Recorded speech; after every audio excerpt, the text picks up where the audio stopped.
Sorry. Good morning. I'd like to thank the organizers to invite me here to present this workshop, part of it. And I'm really impressed with the response for this workshop. The number of you who have come here for participation. And I hope this is going to be more interactive rather than one way. Please feel free to interact if you need something. And fortunately, we have a number of discussion hours during the day. So you can clarify any points you need, and we can continue the dialogue later on.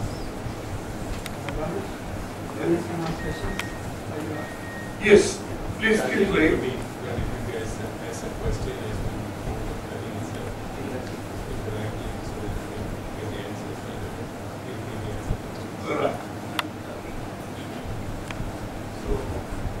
I used material from a number of my colleagues.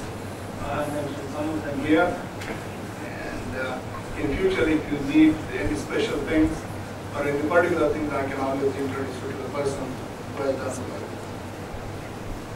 So let's start with the US scenario to begin with, because that's what I'm familiar with. But it is similar to the world scenario that you'll see later on. So can you hear me in the back? Are you okay?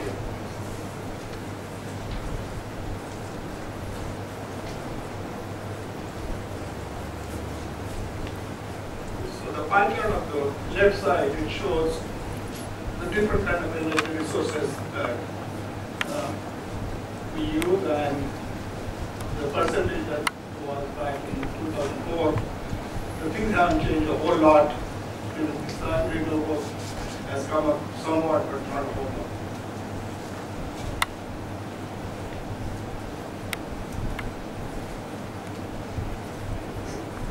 So you can see in the top bar, we have the natural gas, coal, and petroleum. So these are all carbon-based fuels, and majority of the energy comes from carbon-based fuels. We have approximately 8% nuclear and 6% is renewable. So we put a lot of things under renewable. So this chart here shows the kind of distribution we have on the renewable side.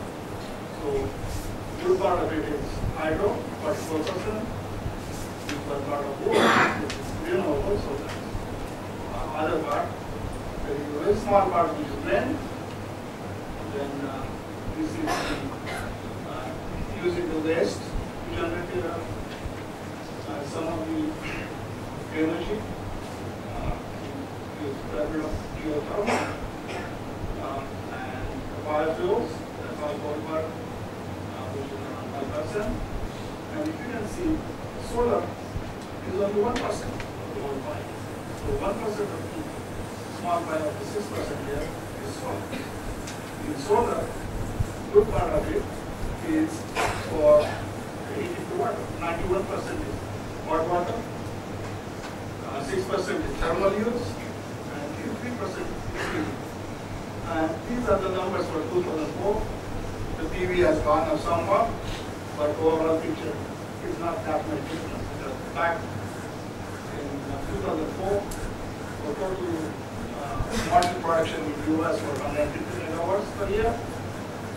Today it is closer to 500 to 600 megawatts.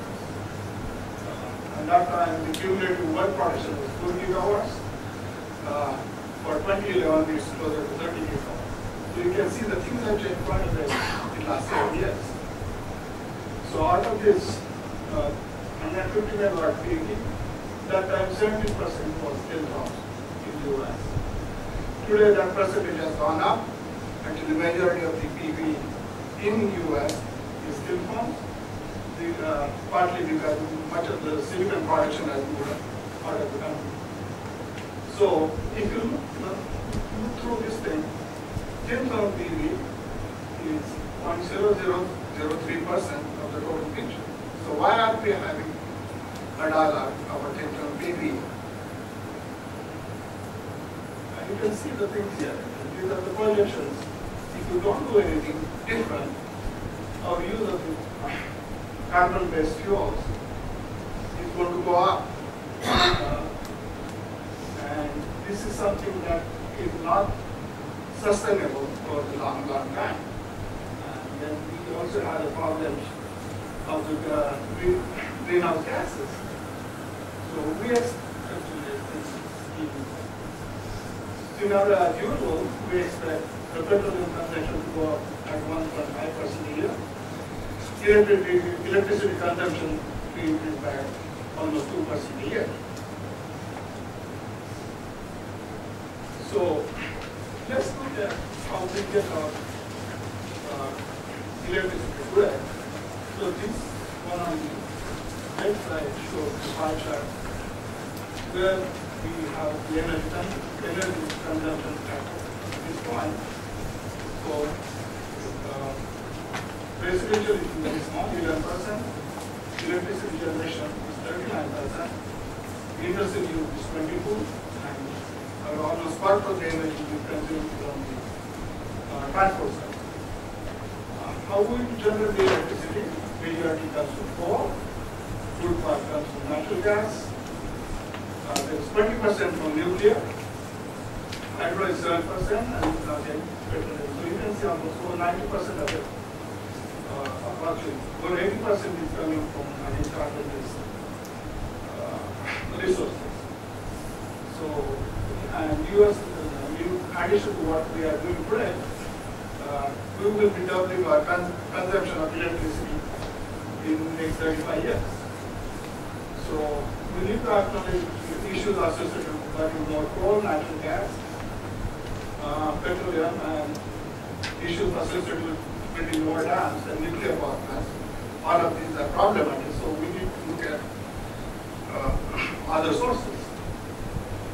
The other point, and this one is a very interesting plot, which shows how much of the electricity generated from different sources, nuclear, hydro, bio, coal-based here, natural gas, and how much energy we lose in the process before it's really used, delivered as useful energy. So you can see below 40% of the actual energy generated, electricity generated, comes to you for use. Almost 60% is the rejected energy. And the reason I wanted to show this chart is if you are considering photovoltaics, then you can generate it anywhere within the country. So you can generate it closer to the point of use. So you can reduce all of these losses, most of it. So even if you can generate only 20% of your needs, that can actually manifest as almost 40 to 50% of useful energy. So that's the point that you want to consider when you are looking at the energy sources. So this is the global scenario, which is very similar to the US one. So here we see almost 23% of the energy comes from natural gas, coal comes from 25%, oil 37%. So all these ones on the top are the ones which are all carbon-based resources. These are the renewable ones. Globally, almost 6% of the energy is coming from nuclear, 3% from hydro, and 5% from other renewable sources. Nuclear and hydro are renewable, but these are non-conventional renewables. And the projected energy consumption growth by 2050, India is supposed to grow by 31%, China probably 146%, Middle East even more, 170%. And if you see the energy consumption distribution throughout the world, 20% of the energy consumed by China, the big countries which are Brazil, Russia, India, and China together consume 50%, US consumes almost 19%, and rest of the world consumes 31%. And many of the developing countries will be increasing their use of energy in the next 30 years. So we expect energy demand to double by 2050. So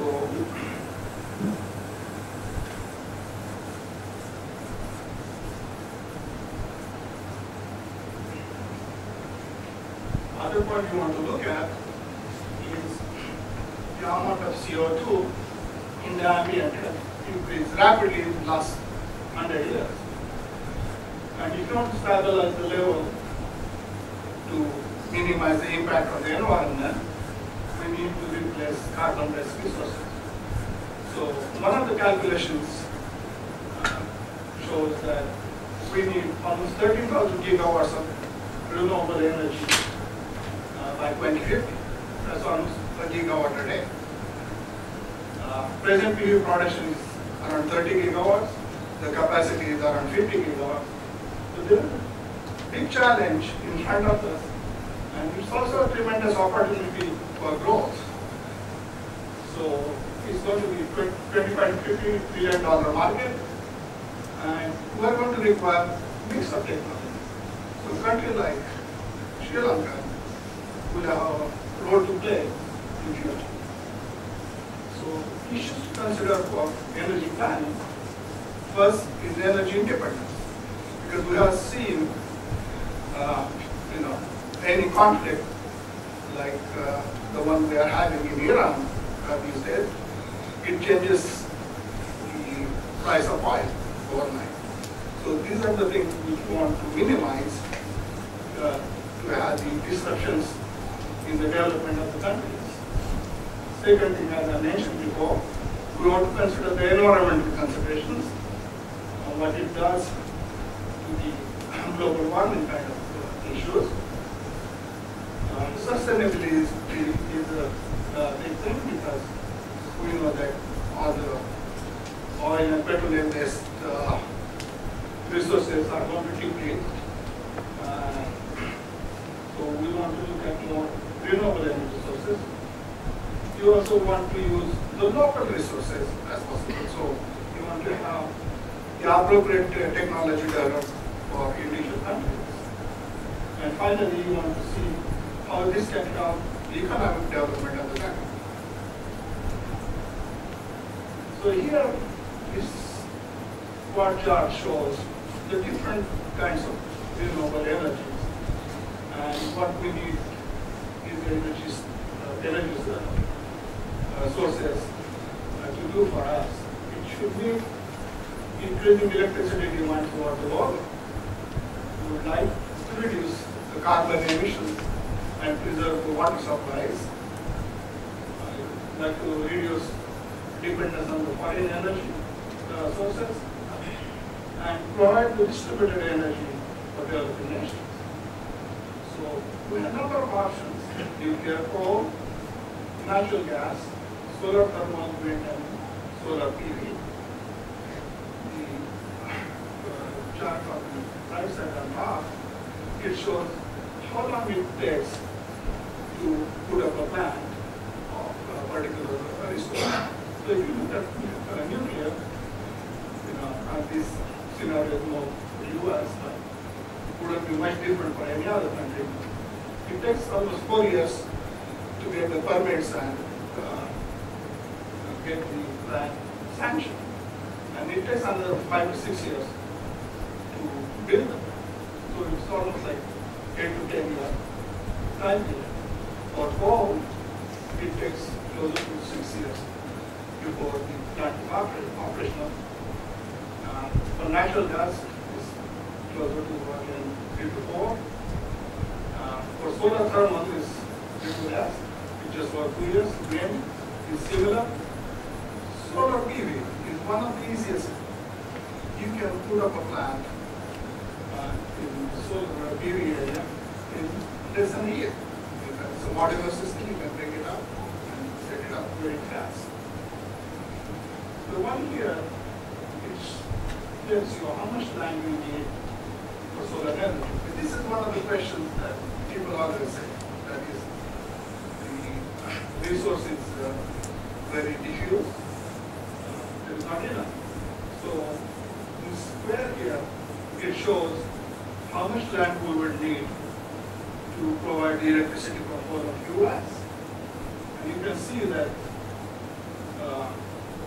the Arizona, where it's a desert area, we have high insulation. We need a smaller square because we get 2,200 kilowatt hours per meter square. You are the northeast of US, we don't get much electricity. The insulation is around 50-50. And the square becomes big, but it's not huge. It doesn't take the whole of that square to produce the electricity we need. So it's kind of people when they tell you that you are going to waste a lot of land, which isn't very true. You need land, but it's manageable. The one on the right side here, at bottom, is the European projection from 2000 to 2100. How the thing will change in terms of the new resources, and it shows all different kind of resources here. By 2050, it expects close to 20% from solar PV. And this projection was made back in 2007-2008, when the PV prices were really high compared to what they are today. You will see the numbers later on. By 2100, over 60% of the electricity would be coming from PV, and this number would be even larger based on the recent development. The reason that this is the only one which is unlimited resource that you have compared to wind or anything else. Because you can use fair bit of wind, but it's limited number of places you can use wind energy economically. So let's look at the Sri Lankan context for the energy, how things are today. So 2009 statistics, almost equal use of hydropower and thermal, that's what it was, almost 50-50. Today, the hydro is closer to 40%. As Dr. Suva mentioned earlier, Sri Lanka has done a great progress in development of hydropower in the last 50 years. Unfortunately, most of the resources have been already tapped out.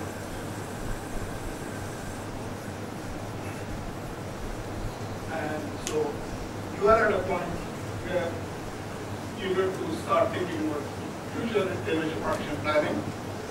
And as Dr. Lakshman mentioned in his presentation, Sri Lankan government is seriously considering adding renewable in the portfolio, which is really good. Because if you continue the same course with the fossil fuels at home, it's not a winning strategy. So for sustainability, you want to, in addition to developing the resources, you also need to think in terms of the energy efficiency. And that should be part of the whole mix in terms of developing your energy policy. So you have been using already the compact fluorescence lamps that has reduced use of energy for lighting, and now the newer LEDs are going to reduce the use even further. So this not only reduces the consumption, but the extra energy that doesn't produce the light, it goes out as a heat.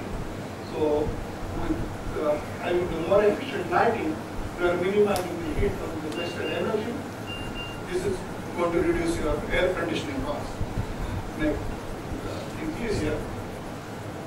I think we should be also thinking about architectural design to suit the climate. So, for example, you could be using smart windows to minimize the amount of heat that gets in to a building. Dr. Push would be talking about the TCOs, and he would expand about low classes.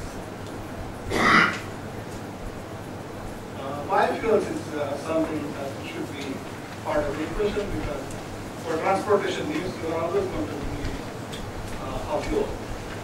So use a lot of the waste organic products to generate the biofuels. For example, there is an institute in India called Appropriate Rural Technology Institute, which is developing simple solutions. So I'm just giving this as an example, but there could be something on the similar nature in Sri Lanka to look at biofuels. Wind energy, because you are an island nation, so you have a lot of options to tap it for the optimal use. Again, the tropical climate is ideal for solar cells. There are a lot of solar insolation coming in. And in terms of the mix of resources, photovoltaics and wind energy, they complement each other quite well. When there is a high solar insolation during daytime, the wind is low. During the nights, the wind picks up. So that would really help to have a continual energy resource. The advantages of photovoltaics is one of the main things is modularity. The system can be designed a few kilowatts or a kilowatt to give megawatts range, and you don't pay a heavy penalty for the size. In general, if you look at the hydropower or any other kind of resource, the smaller ones, you pay penalty for this. Here the penalties are huge. And systems can be installed in months, as I showed. On the other chart, you can do a deployment within 6 to 8 months, less than any of the alternative choices. Actually, but if you have a temporary need in a place, you can start in the solar panels and set up the thing within days. In the US, whenever we have any natural disasters, they have used this very effectively. The FEMA agency has used it. It's easy to maintain. There are no moving parts. It's just a panel sitting there. So it has very few breakdowns in general. One of the main disadvantages is the intermittence. It's there during the day, but during the night you have to think about storage. So PV is ideal for Sri Lanka because of its climate. This will allow you to use your high literacy population. You need a trained workforce, and fortunately you have very high literacy within the country, so you can train them for doing the jobs related to PV. You can reduce importation cost, as Dr. Lakshman mentioned earlier, that importing oil is one of the major constraints on the economy. And this will allow you the energy independence, as well as environmental benefits through reduction in greenhouse gases. As Dr. Sivan mentioned earlier, you can use hydropower as storage. Because hydropower is something that you can use on demand when there is no solar insolation coming in. And this is a unique Sri Lankan advantage, because most other countries don't have that much hydro as Sri Lanka has. So you can almost become completely renewable. PV and wind are complementary resources, so that also helps you. On top, you have strategic location. So you can really not only meet the local needs, but you can look at different markets in the renewable arena and develop the export market. So in terms of PV, this is just a basic graph because the options you have really is whether you want to go with the silicon-based technology or thin films. So silicon-based technology is energy index. You can see the number of steps here. So you start with the polysilicon, then you do the crystal growth, which the energy index you have to cut these into pieces for wafers, and then there are a lot of steps involved. So So this was one of the most expensive ways of doing things. Over time, number of companies are developing technologies to a point that is becoming reasonable in a lot of ways. But that needs a very large scale operation. You couldn't start a very small operation and try to get that kind of pricing. Whereas on this side, in the thin film model operation, you deposit, start with a piece of glass, you deposit the electrode and do the whole fabrication step. Actually, a company like First Solar, it takes from glass in to module out like a couple of months. Where the process like this would take days. So it's really useful in terms of planning. What is popular in the silicon-based PV? As you know, most of the present PV manufacturing is in silicon.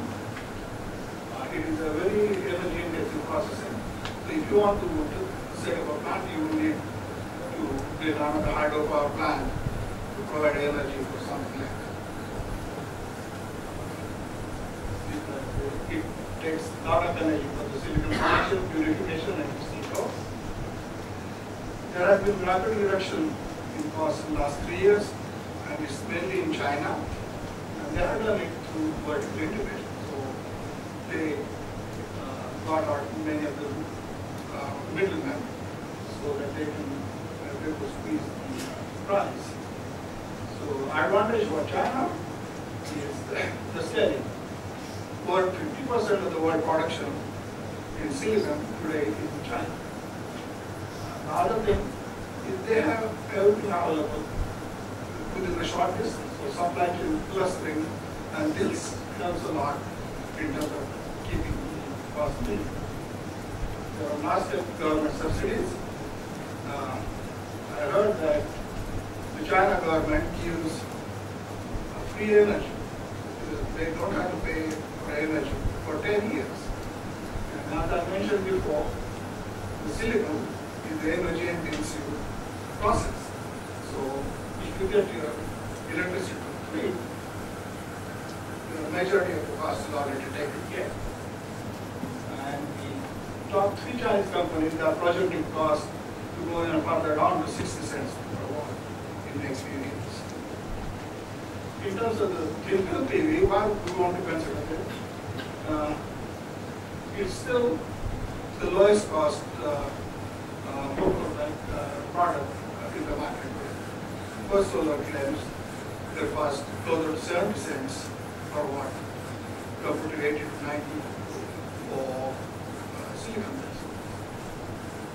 There is also room for further cost reduction, either through high rate processing development for CIGS kind of devices, or the higher performance for capital.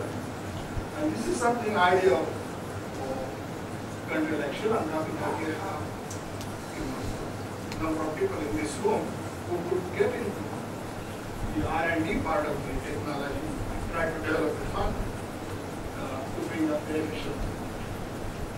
The processing for thin film, as I mentioned, is a simplified process. So you don't have too many complications if you understand how to make it right. It requires a lower energy input, and I can live more about that later on. And there is also scope of vertical integration. So you could develop the workforce within the country to start from the cell level modules all the way to the system. And so for Sri Lankan PV development, you want to develop workforce in all areas of PV, which it will be from the cell all the way to the system level. And if we have the trained workforce in the chemical PV, for example, then the great incentive both for the domestic as well as global manufacturers to base their production in this country. You also like to have coordinated effort to develop expertise from cell to system level. as Siva mentioned, you have, from north to south in Sri Lanka, the conditions change.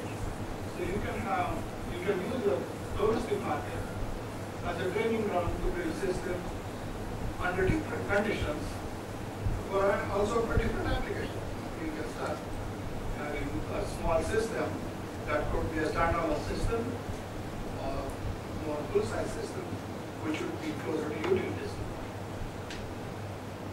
If you have all these components, the first four, then you can offer a full solution from planning to the turnkey system.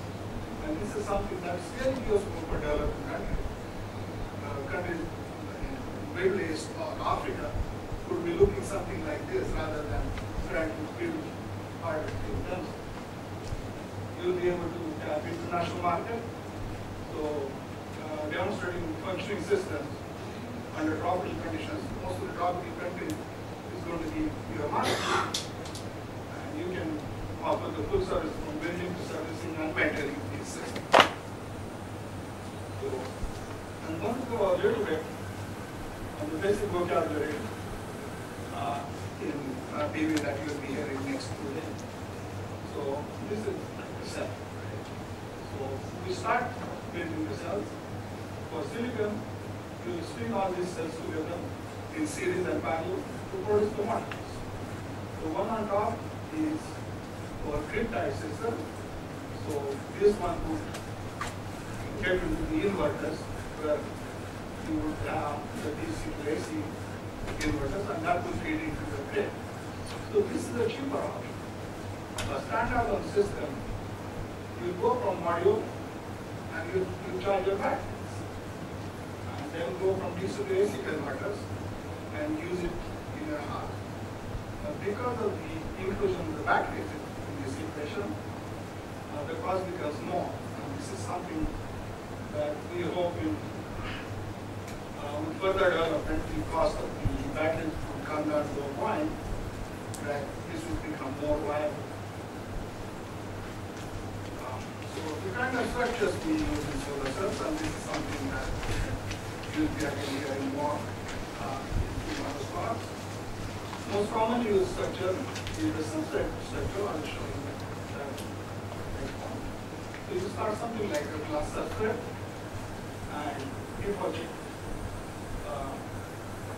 the water reactor, in this case, is a molecule. And because the light is coming from the top side, you don't need a transparent substrate. So you can use either metal foil or a plastic sheet, depending on the application you're going to use. It allows, as I said just now, a great freedom to use the substrate. It is a flexible device architecture.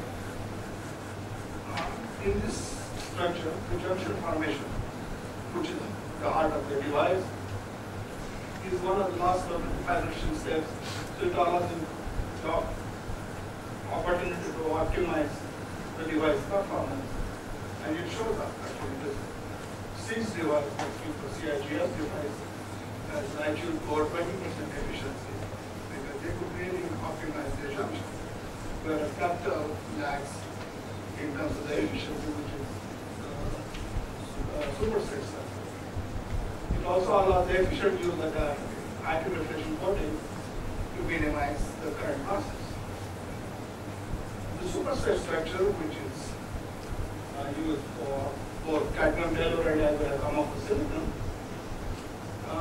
it simplifies the manufacture.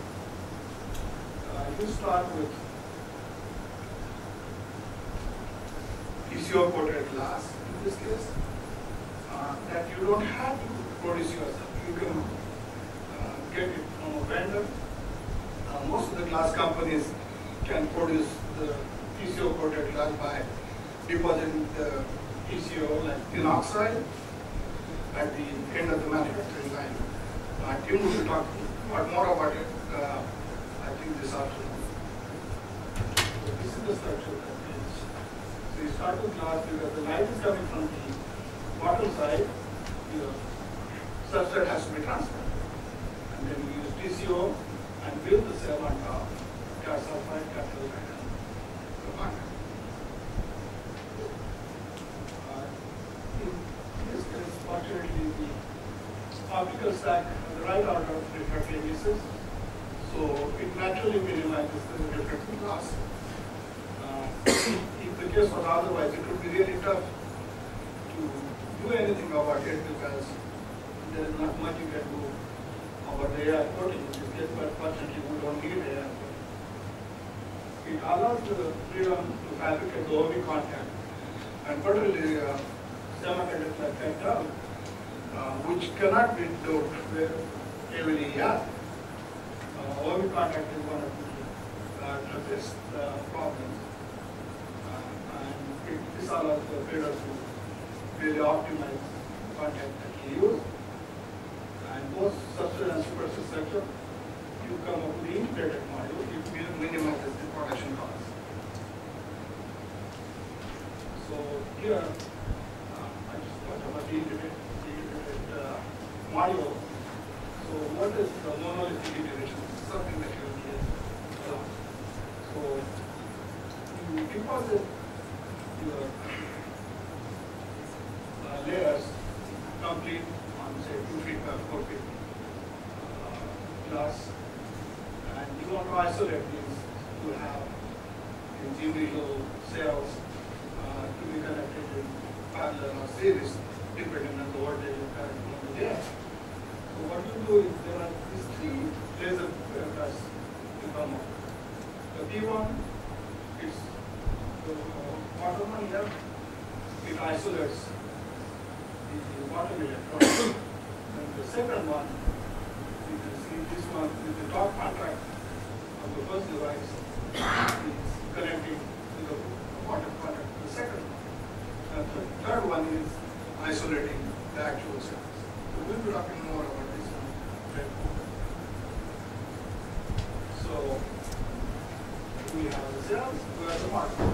So there are balance of systems. Balance of systems is I showed you earlier.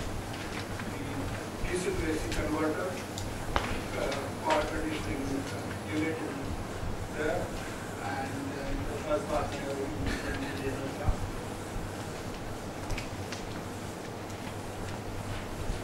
we'll be talking about chemical PV versus system. I mentioned a little bit about that. We'll be talking more about this one. Rigid PV versus flexible. So rigid is something that piece of glass, that's superstrate structure. Whereas the substrate structure, you have the option of doing the flexible substrates and the supply chain maintenance if you want. So in terms of the crystalline PV, you start with the cell and then you put them together manually to produce your final product with the module. In thin films, as I mentioned earlier, we can just use the laser tools to develop the panels, and then these panels, the large ones, you can put together to have the area of models. The flexible PV you can use in the building integrated techniques. You hear a lot about this application, and right now it's a small market, but we expect this to develop much more in the future. So, in terms of how large is the rooftop market? This is, I'm not going to go through the whole thing, but it shows how much roof area is available for PV in the US. And this can give almost 10% of the US energy consumption if we use majority of the rooftop. And as I showed you earlier, this can translate to almost 25% of our needs because we are producing the electricity at the point of use. So the losses that we saw earlier, which was like 60% losses to bring electricity from the point of generation to point of use, those are minimized.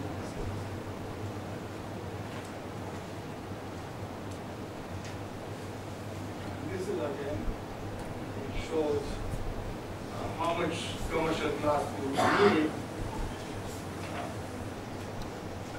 in future. So this was the number back in 2004, which was very small.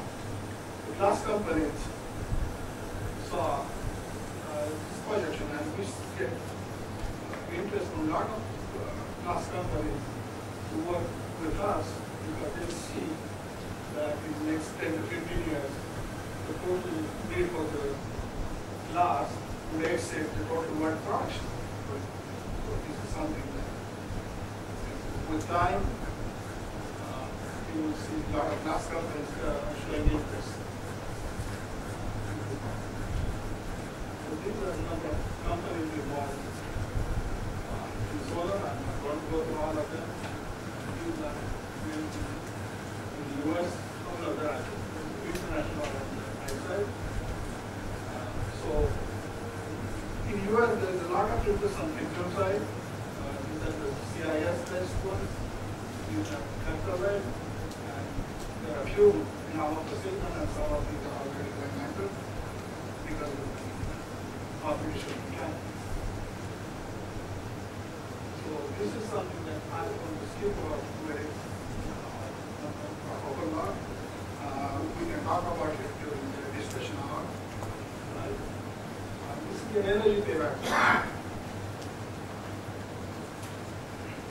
So what you're talking about is how much energy you put in to make a solar panel and how long it will take for you to get that energy back. Here are the numbers. Back in 2005, 2006 time period. The data silicon payback, energy payback time was 5 years. The CIGS is 2.5, and for capital light, it has 1.7 years. This was based on the models which are around 8% efficient. Today, first solar average efficiency is closer to 12%. So you get that 1.5 times. This already goes down to a year or less. And the current numbers are, you can see, for silicon it has come down closer to 2.2, but capital light is under a year, and actually companies like First Solar are clearing closer to 8 months, and they pay back. And depending on how you do the mounting, you can do less or more. Mineral resource conservation is something that, for capital light we use tellurium, which there is a limited supply, and one of the reasons the supply is limited is that there isn't much demand. There is not a huge incentive for mining companies to go out and look for tellurium because they cannot sell what they already have. So this one is a plot that was done by from Cook and National Labs, and this is the number that people assume what you see in the market. But if you do a more thorough analysis in terms of the possible increase in the tellurium supply if there is a demand, and the realistic scenario is close to 150 gigawatt production possible. And more optimistic, if you bring in more of the recycling of tellurium, it will go closer to 400 gigawatts. And this is based again on the 10% efficient model. If your model efficiency goes up in 15 to 20% range, these numbers will go up. And I'm sure Dr. Chris Bryan will be talking a little more about concentrated PV. There, the tellurium research issue is not an issue actually, because you use a very small amount of tellurium in the mix. Similar cases for CIGS, where we use indium, and again, more thorough analysis shows that it's not a showstopper up to almost 200 gigawatts. So, as As I mentioned, in terms of renewable resources, the supply of tellurium and indium has been dictated more by demand and not by availability. The level of understanding of these mineral skills is not as high as the other minerals. And there are no alternative directions for indium. And tellurium is, in addition to the zinc was, tellurium appears to be associated also to volcanic activity, and China, they want a fair bit of pure tellurium supply that they are tapping into. I'll shortly go through the recent data in terms of where they stand.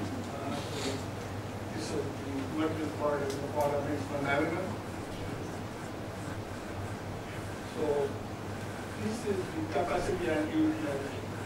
So right now there is a large capacity, and the capacity is close to 60 gigawatts, but there is not full utilization because many of the companies, they cannot meet the cost, the present selling cost. So China has the highest part of the pie. It has a 67% utilization, and so 40% of the world capacity is in China at present. US has a 4% of the capacity and 64% of the utilization. So you can see other countries, utilization is well below 70%. So, and this is going to go up as the cost of PV comes down in the other regions, just like in China. So here is part of the inventory, and actually the actual capacity in 2011 was close to 65 gigawatts. The actual production that people planned was close to 40 gigawatts, two-thirds of that capacity that people talked about. This is the commercial capacity, which is 32, 33 gigawatts. The production was close to 20 to 24. And the shipments for 2011 were close to 22 gigawatts. These are the actual installations that took place, because many of these things would be installed in the system being built in 2012. So the inventory is going up, and this is something that is putting pressure on the companies to sell it below cost. Again, this is the way things are developed from 2009 to 2011. 2009, the capital rate was 30% capacity at the total production, and it has gone down not only because the capital production was went down and it actually went up in all these years, but the total production went up. Back in 2009, the total production was close to 8 gigawatts, almost doubled in 2010, and there is further increase from 2010 to 2011. So today, even First Solar is producing close to 2 gigawatts. The total proportion of cattle in the market is 8%.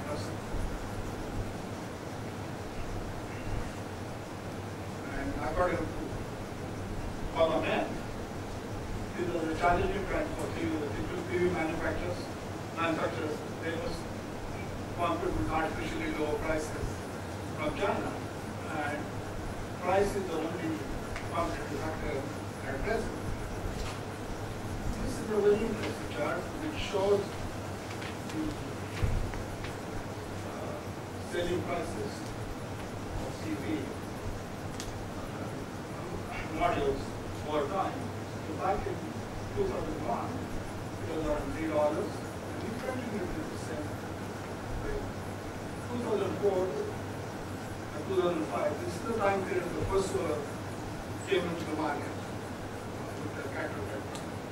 And they are extremely lucky. This is the time when there is a big shortage of silicon. So the prices went up. So they could sell their product very competitively and make a lot of profit. And they put that money back into increasing their production. And as you see back in 2008, this is when there was a lot of new silicon production came in the market and the prices started going down. So at present, actually, this is the estimated number, but the actual number in 2012 is closer to 80 to 90 cents selling price. So you can see that for a new chemical company to get into the market, it's really tough because at the beginning, the production cost is not going to be like First Solar, which is a more mature company. But if you turn it up to a development before getting to the market, you can still compete in the market. So future projections. Crystalline silicon,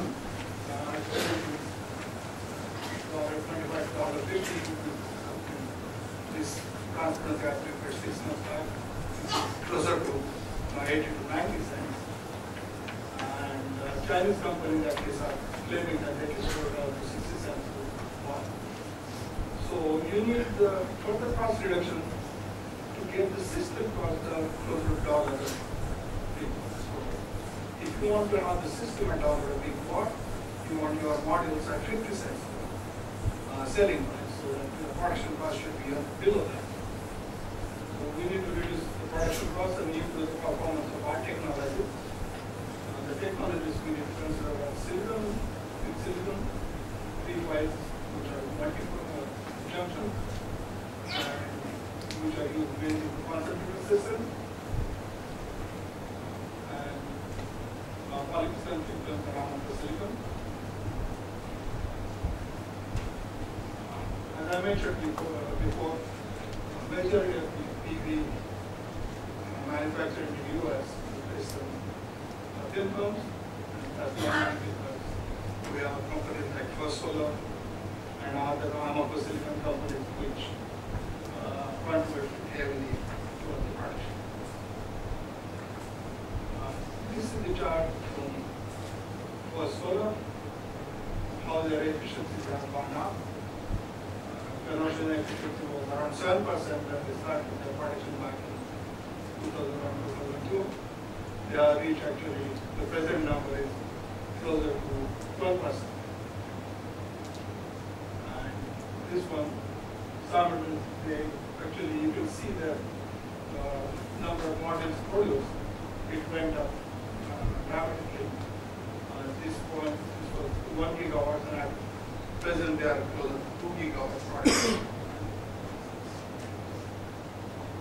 These are the cost projections of this.